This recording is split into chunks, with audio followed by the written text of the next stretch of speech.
Oficina Nacional de Servicio Civil. Conrado, ¿cómo anda? Encantado de estar aquí, Daniel. Igualmente para nosotros.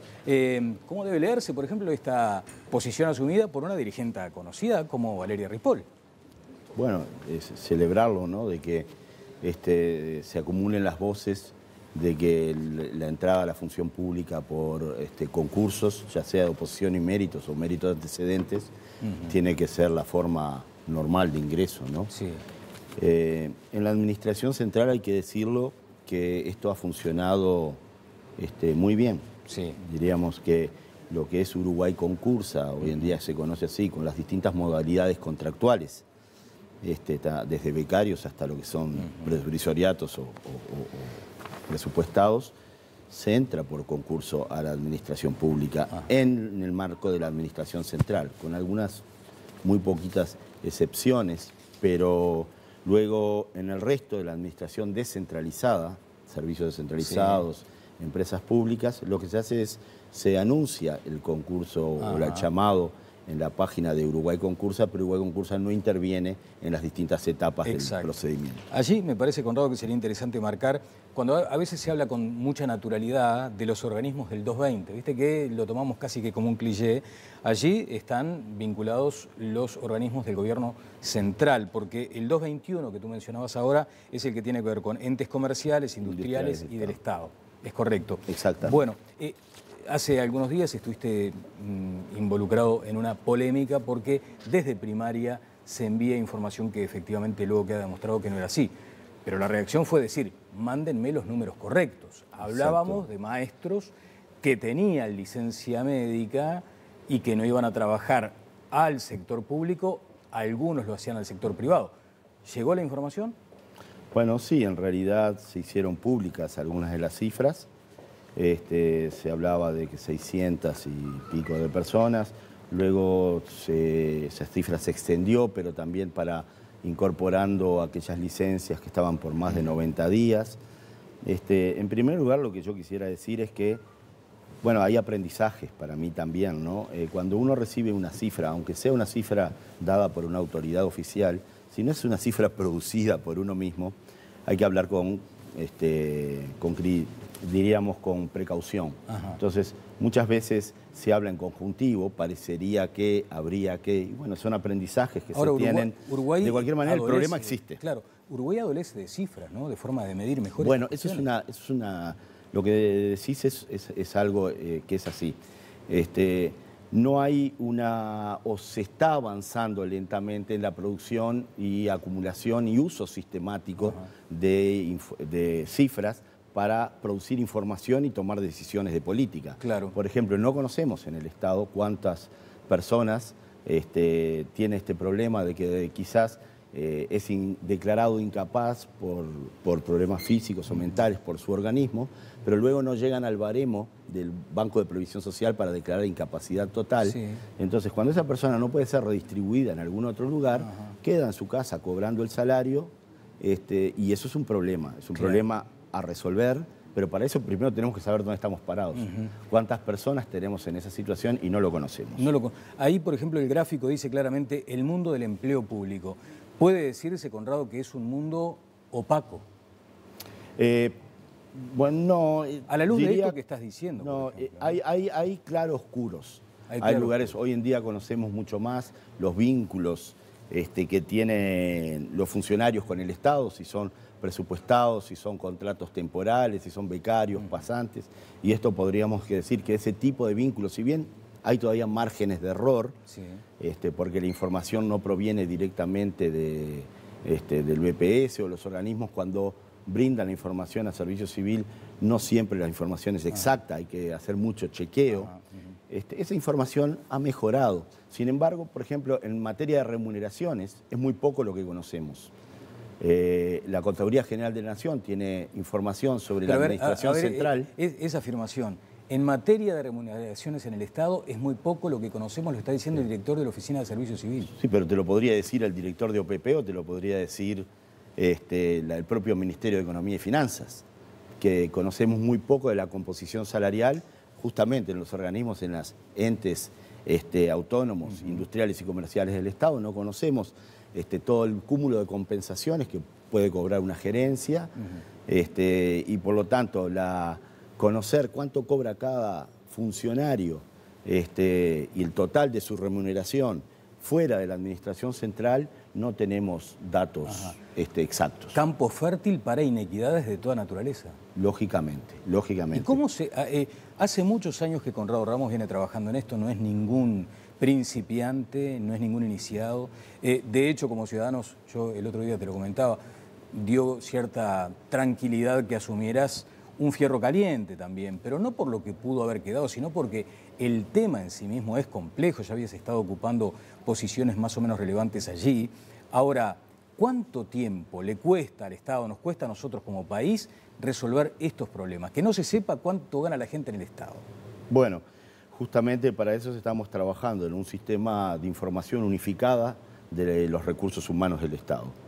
Este sistema, lo que estamos proponiendo desarrollarlo, yo creo que en un año vamos a tener desarrollado el sistema para conocer las remuneraciones, por lo menos de los funcionarios públicos y aquellos vínculos contractuales que dentro de lo que sería el sector público estatal, lo que serían las personas públicas no estatales y las sociedades anónimas de las empresas públicas, se los tenemos que pedir a los propios organismos públicos porque no podríamos obtener esa información directamente del BPS porque está protegida por secreto tributario. Claro. ¿Y cómo se hace luego para esa equidad de la que hablábamos? Porque evidentemente siempre vamos a caer en ejemplos bastante trillados, ¿no? El portero de una institución en comparación con el portero de otra institución pública, sí, claro, con el mismo cometido, con los mismos objetivos, con la misma tarea y sin embargo con notorias diferencias. ¿Cómo se arregla? Es una tarea que hay que empezar de a poco, ¿no? Son muchas décadas en que esto se ha ido desvirtuando y yo comentaba la otra vez que más o menos tenemos cerca de 1.300 objetos de compensaciones distintas dentro de la administración central, para no hablar de la administración descentralizada. Estamos hablando, si bien hablar de cifras no fue muy fuerte, ¿no? Estamos hablando realmente de miles de compensaciones distintas que desvirtúan el salario por hacer la misma cosa, se cobra muy distinto según en qué lugar del Estado. Eso hace que también se vea muy dificultada ir de la administración central a la administración descentralizada porque los salarios son muy distintos. Inclusive moverse dentro de la administración central. Hasta de una unidad ejecutora a otra o de un inciso al otro. Porque perdés o ganás mucho dinero. Desde ya, perdés o ganás mucho dinero. Y de pronto también, volviendo sobre el concepto de la inequidad, creo que vas a poner mucho foco en el tema de la evaluación, porque de pronto hay una persona que hace extraordinariamente bien su trabajo, como hay tantísimos en el Estado, ganando poco, y hay gente ganando mucha plata que no hace nada. Quizás has mencionado, Daniel, los 3 proyectos más grandes que tenemos en este quinquenio dentro del servicio civil, pero no solamente el servicio civil, estamos hablando que esto involucra también al Ministerio de Economía y OPP, con quienes venimos trabajando hay sintonía ahí, muy aceitadamente. De alguna manera es instalar un sistema de evaluación de resultados de la gestión y gestión por competencias. Los funcionarios sean evaluados, es fácil decirlo, es muy difícil hacerlo. Hay que empezar, prácticamente tenemos que empezar de cero en esta materia, por lo menos a nivel de la administración central. Hay algunas experiencias relativamente exitosas. Bueno, en DGI, dentro de la Administración Central, hay ciertos avances. En el Banco de Seguros de Estado, sí podríamos mencionar algunos, pero en la Administración Central es un territorio muy fértil aún instalar un sistema de evaluación por resultados de la gestión y competencias. Es decir, que lo que hace un funcionario esté atado a los resultados de su organización, pero también a qué competencias debe mejorar para mejorar su productividad. Claro. Bueno, ya sabemos cómo caen algunas frases grandilocuentes que por más que haya una voluntad manifiesta de cambiar, a veces es imposible, porque aquello de la reforma... Ustedes toman distancia de la madre de todas las reformas. Sí, diríamos una modernización de la gestión. Pero ¿en cuánto tiempo material se logra esa modernización? Porque además allí estamos todos interesados, los contribuyentes comunes y corrientes, los ciudadanos comunes como yo, el empresario que sabe perfectamente que tiene como un peso añadido para hacer sus inversiones o para ser socio del Estado, pero en términos bastante inequitativos. ¿Cuánto tiempo? En este quinquenio se van a notar cambios.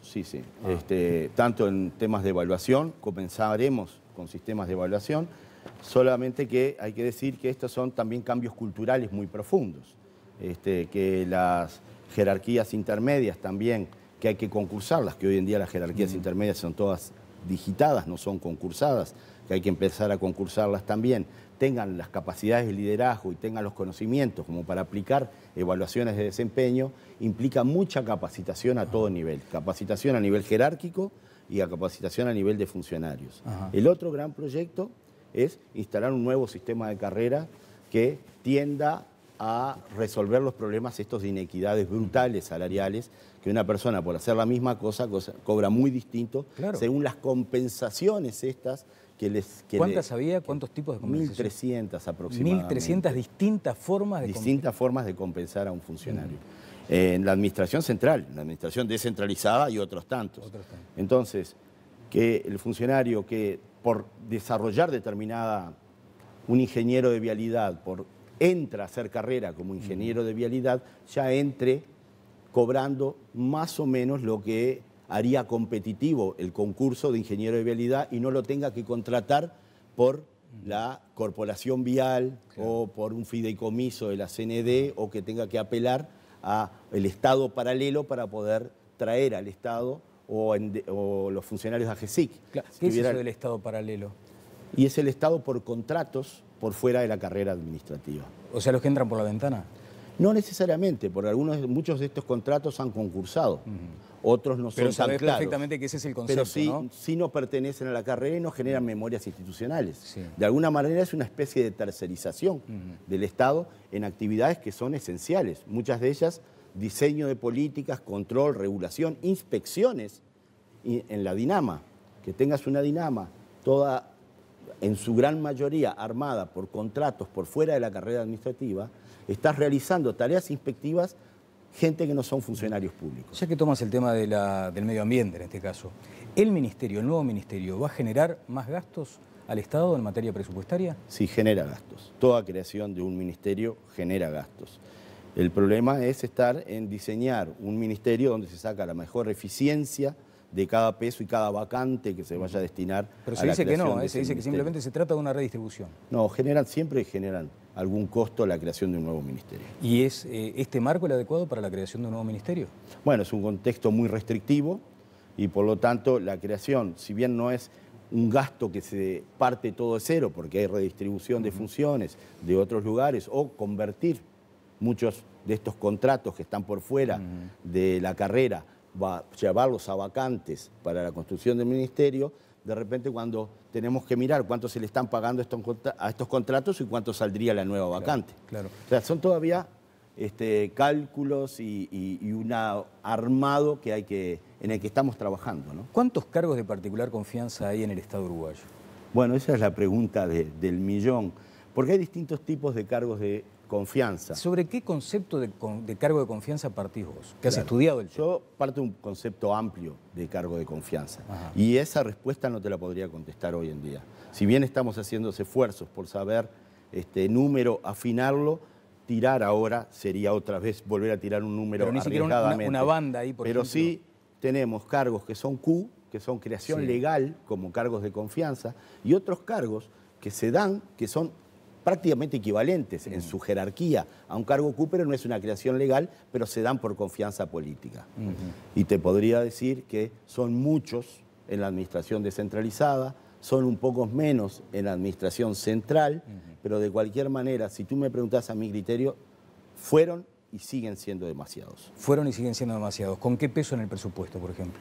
Aproximadamente. No es un peso. En la administración descentralizada quizás el peso en el presupuesto es mayor, en la administración central no es presupuestalmente, pero sí es fundamental porque un cargo de confianza, si no tiene la idoneidad técnica, como lo dice la palabra, es de confianza política, por lo tanto no prima la idoneidad técnica, sino la confianza política, te puede llevar a no tener a la cabeza de un organismo a alguien que diseñe las mejores políticas públicas. ¿Cómo se hace una reforma, una modernización para apelar al concepto que se maneja desde la oficina?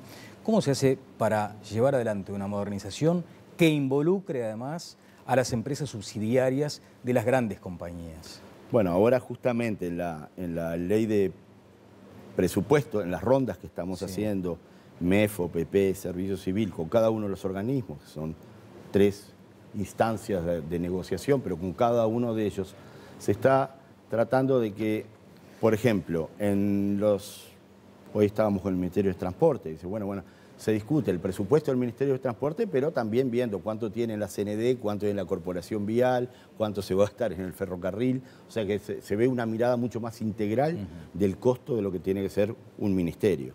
En cuanto a las sociedades anónimas de las empresas públicas, lo que tenemos que OPP está mirando con mucho más detenimiento, Servicio Civil también, estamos mirando mucho más afinadamente los gastos de las empresas públicas en lo que nos compete a nosotros, que es en el rubro cero, en lo que es salarios, pero también OPP en los balances consolidados de esas empresas. Es decir, una empresa presenta su balance, pero consolidado quiere decir también con las hijas y nietas que le responden y ver si realmente se están adaptando a los lineamientos presupuestales que se le están dando. El otro día en la radio caí en esa cosa muy común, ¿no? El Estado gordo, flaco, magro, en fin, o con sobrepeso. Sin embargo, algunos datos, ¿no? En el periodo 2014-2019 bajaron casi 3.000 los vínculos con el Estado. Ese es el dato que manejan quienes estaban al frente de la oficina en la administración anterior. ¿Me podés repetir las cifras? 2.819 vínculos. De 2014 a 2019. Y allí, por ejemplo, todos los ministerios disminuyen la cantidad de vínculos, salvo Presidencia y Ministerio del Interior. Lo del Ministerio del Interior puede venir explicado a continuación, porque en los organismos del 220 se incrementa en ACE 4.381 para la salud, en ACE 2.600, en ANEP, Educación 4.300, en la UDELAR 1.091, o sea, salud, educación y policías. Y los organismos del artículo 221, que son los entes comerciales, industriales, en fin, se reducen en 3.212 los vínculos. No se baja en el Poder Legislativo y en los gobiernos departamentales se mantienen. Quiere decir que algo ya se hizo. Sí, claro. Hubo intentos y procesos de racionalización. ¿Y estos números cómo los lees, del Estado? Estos números los leo en el contexto de que hacer un balance sobra falta, sin diagnósticos más afinados, hay lugares donde evidentemente la plantilla está sobredimensionada. Por ejemplo. Y otros lugares donde preferiría no dar, porque lo que estamos haciendo es justamente en las rondas de negociación de la ley de presupuesto, viendo bien que realmente se esté usando en el rubro cero, en el rubro de gastos, la plantilla adecuada y muy probablemente vaya a haber lugar a reestructuras organizativas. ¿Qué es reestructura organizativa? Porque primero evitás, porque además son temas muy sensibles, cuando uno toca cuestiones que se vinculan con la gente, hay que darle también la dimensión humana. Por lo tanto, uno puede llegar a entender, bueno, no voy a hablar de dónde, entiendo que está sobredimensionado, pero ¿qué significa reestructura? Te voy a dar un ejemplo. Sí. En el Ministerio de Transporte, hoy estábamos trabajando, el Ministerio de Transporte dice prácticamente no tenemos dirección de vialidad, porque la dirección de vialidad está a través de la Corporación Vial. Necesitamos incorporar ingenieros viales para desarrollar la política de vialidad. Por lo tanto, va a haber que incorporar en vacantes. Ahí falta gente. Ahí te doy un caso que falta ahora gente. Dame el ejemplo pero quizás me están sobrando en sí. la Corporación Vial. Ajá. Lo que tenemos que hacer es una transformación de determinados vínculos contractuales al Estado.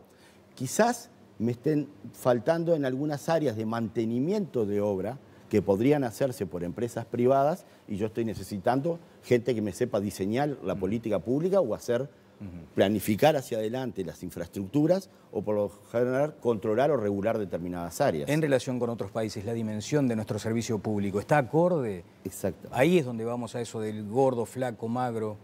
Contestar esto en términos generales, yo vengo insistiendo hace muchos años, no nos lleva a nada. Lo que tenemos que ver es un organismo que está especializado en el diseño de una política pública. ¿Tiene la gente y los perfiles, con los perfiles y las competencias adecuadas? ¿O de repente tiene mucha gente en otros perfiles, con otras competencias y no desarrolla las tareas que tiene que desarrollar? Pero entonces pones a toda la gente en una Ministerio de Vivienda. Sí. En los temas de desarrollo de política medioambiental, ¿tenemos la cantidad de funcionarios necesarios y las vacantes? ¿O ahora se va a crear un nuevo ministerio, pero si 2019, ¿teníamos la gente necesaria o de repente la teníamos contratada por por fuera de la carrera administrativa. No tendrían que estar dentro de la carrera administrativa. Si yo voy a inspeccionar, no tendría que tener un cargo legal con autoridad pública y no un contrato por afuera de la carrera administrativa. Hay tareas que son esenciales que las desarrolle un funcionario público que representa a la autoridad estatal. ¿Cuánto clientelismo has encontrado hasta ahora? Yo diría, mira, en decir clientelismo, es decir, o sea, patronazgo, sí. Patronazgo hay mucho. Sí. Patronazgo es una palabra que yo uso o que usamos en la academia para decir cuando entran por medios discrecionales se designan a alguien discrecionalmente, políticamente, por una razón política. Que eso se entiende que a veces es mucho del perfil del gobierno departamental. Punto de vista, sí. Se habla mucho de los gobiernos departamentales, pero ocurre en toda la maquinaria del aparato estatal. El concepto de patronazgo hay en toda la maquinaria del aparato estatal. El problema es cuando el patronazgo, que quizás pueda ser aceptable a nivel de ciertos directores de unidades ejecutoras, baja, o bien no se le da el nivel técnico que deberían tener, o baja y ya contrato un montón de asesores, empiezo a contratar gente por fuera de la carrera administrativa porque lo uso de alguna forma para premiar militancia o familiares. O porque me ayudan a financiar mi campaña política. O familiares. O familiares, nepotismo. Nepotismo. Entonces, si tú me preguntás si el Estado uruguayo tiene un exceso de patronazgo, sí, tiene un exceso de patronazgo. ¿Es fácil resolverlo? No. Tiene que haber un acuerdo, esto no lo hace un gobierno solo. Tiene que haber un acuerdo del sistema de partidos. ¿Y cómo ves el sistema de partidos en esto?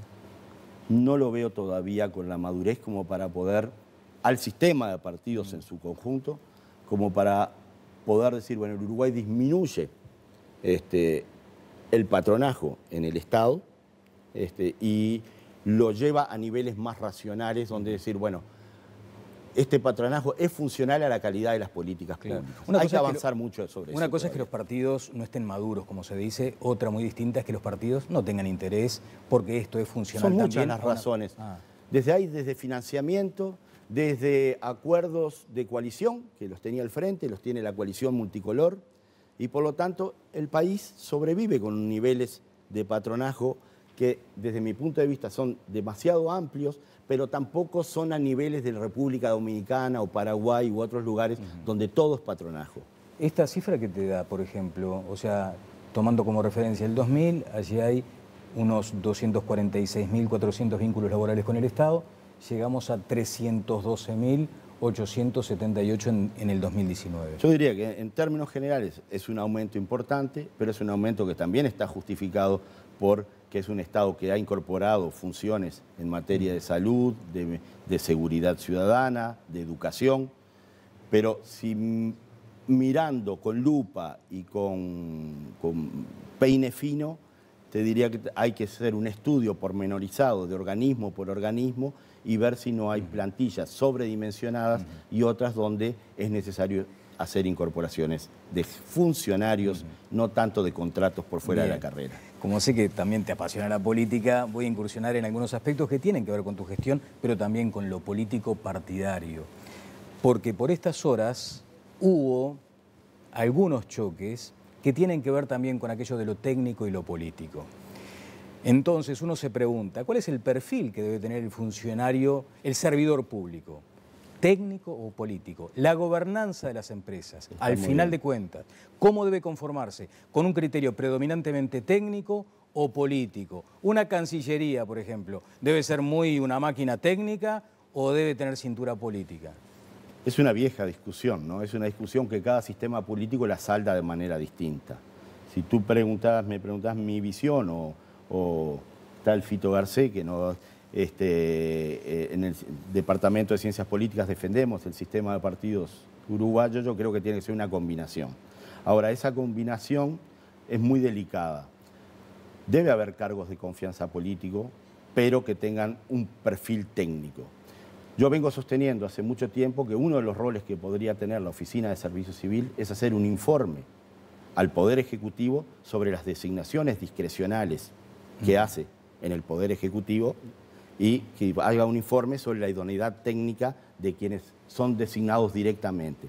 Y aquellos que necesitan venir al Parlamento, inclusive que ese informe vaya al Parlamento y alimente la discusión del Parlamento cuando va a otorgar la En estos días entonces te llevaste bastantes disgustos. Sí, pero es mi posición, yo no cambio mi posición porque esté aquí. Yo creo que el presidente de la República me ha designado sabiendo quién soy y sabiendo mis posiciones, y yo creo que podemos irlo discutiendo y bueno, yo confío en que podamos ir avanzando en mejorar la calidad técnica de las designaciones de confianza política. Si debiéramos recrear la reunión que tuviste con el presidente de la República, ¿cuál fue el pedido del presidente? ¿Cuál fue tu pedido? ¿Dónde llegaron a ese punto de acuerdo? Porque también una cuestión es asumir una responsabilidad de tan alto rango para que después quede, digamos, en nada, ¿no? En una gestión cero. Fue una conversación muy franca, muy buena. Yo sentí mucha confianza en la designación, así me lo expresó, y además es un presidente que está dispuesto a pagar costos políticos, es decir, si hay reformas muy complejas de hacer, donde muchos han dicho no te metas en esto, no diseñes una nueva carrera administrativa, sigamos como estamos poniendo parches, o sea, eso puede y tener no un costo, diseño. Eso puede tener un costo y político. Son negociaciones muy complejas que hay que tener con la oposición, ¿Y eso con cuándo los viene? sindicatos. Una nueva carrera no se hace sin grandes consensos. Y podríamos haber seguido como veníamos, poniendo parches, o decir, bueno, vamos a tirarnos a algo nuevo, algo donde la carrera vuelva a tener sentido. Empezamos por la administración central y luego seguimos por el resto. Trasciende un periodo de gobierno. Se van a poder ver resultados en este periodo, pero trasciende. Para eso se necesita un presidente muy decidido, con mucho coraje, con mucho liderazgo. Y bueno, eso yo creo que fue lo que a mí me terminó convenciendo que valía la pena volver a intentar una transformación fuerte de la gestión. Asumiendo un costo político en términos de que se haga una reforma del Estado, que se logre modernizar el Estado, pero que eso comprometa, por ejemplo, la posibilidad de que la coalición se mantenga en el gobierno. No, yo creo que eso no tendría por qué comprometerlo. Una modernización del Estado es a favor de mejor calidad de las políticas públicas. Es necesario hacer. Yo creo que también tenemos que tender muchos puentes con la oposición en diálogo. Nadie ignora que yo tengo muy buenos vínculos con muchos senadores y diputados de la oposición, y que por lo tanto yo creo que se pueden tender puentes. Es necesario tender puentes en el país para hacer reformas estructurales y poder modernizar la gestión, y que tener un funcionario público orgulloso de ser funcionario, con una carrera donde puede concursar de un lugar a muchos lugares distintos, está pagado por lo que hace y no porque está peleando compensaciones que nadie entiende bien cómo se diseñan esas compensaciones, que puede concursar a cargos jerárquicos y no que sean digitados los cargos jerárquicos, sino que se pueden concursar, estoy hablando de la Administración Central, en empresas públicas, concursar también a gerencias, tener el 90% de las gerencias concursadas y no digitadas.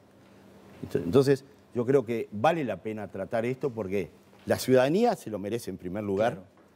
Los funcionarios públicos se lo merecen, y creo que el sistema político se beneficiaría en su conjunto. Fito Garcés, ya que lo mencionaste, está también con ese concepto de diálogos nacional, diálogo nacional para grandes temas, ¿no? Yo creo que sí, y es posible. Plantarse en la postura y decir, mirá, lo que hicieron antes, qué desastre, no funcionó, porque yo creo que se hicieron cosas muy positivas, el país ha avanzado en su grado de madurez institucional, y creo que la postura, la actitud que hay que tener, más allá de las distintas posiciones ideológicas y políticas que haya, y la contienda, la competencia natural, sana que hay en política, hay que tender muchos puentes en reformas que son de largo aliento y son reformas que se necesitan grandes consensos. Bien, hace ya unos cuantos años José Mujica era ministro de Ganadería. En una entrevista aquí mismo me dijo, tengo una anécdota para contarle, ¿no? Dice, hubo un funcionario de Ganadería que se llevaba la camioneta a Cerro Largo y la usaba como un vehículo propio. Y ¿sabe qué? Lo siguió haciendo. Y nunca nadie le pudo poner coto a esa inconducta, a esa irregularidad.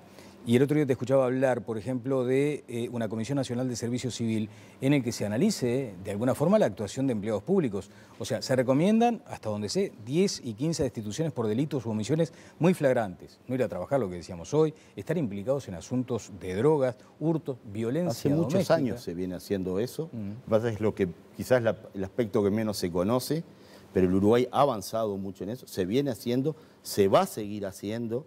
Lo que planteamos de diferencial quizás es mejorar cómo medimos la productividad y cómo le damos chances al funcionario de estar mejor capacitado y participar de su propia evaluación. Lo que tenemos son muy malos sistemas de evaluación.